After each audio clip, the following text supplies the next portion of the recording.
آپ صلی اللہ علیہ وسلم کے اس امت کے اوپر کتنے زیادہ احسانات ہیں، کتنے زیادہ احسانات ہیں۔ ہر معاملے میں ہماری رہنمائی فرمائی، ہر پریشانی میں ہمیں اس کا علاج بتایا گیا۔ لہٰذا کتنے لوگ ایسے ہیں جن کے کام رک جاتے ہیں، یا تو کام ہوتے نہیں، اس میں رکاوٹیں آ جاتی ہیں، یا کام بالکل تیار ہوتا ہے، اچانک وہ کام رک جاتا ہے، ہوتے ہوئے کام رک جاتے ہیں، اور ذہن پھر ادھر ادھر جاتا ہے کہ نہ جانے کسی نے کچھ کروا تو نہیں دیا۔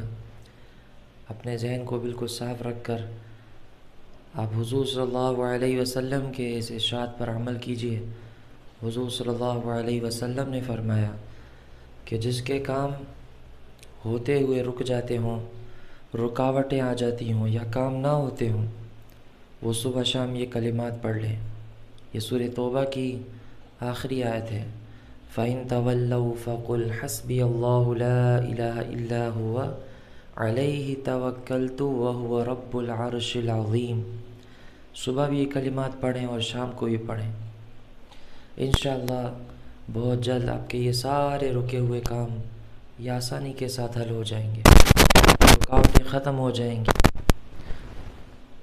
خود بھی یہ عمل کیجیے اور دوسروں کو بھی بتایا کریں تاکہ ان کا بھی یہ فائدہ ہو جایا کرے۔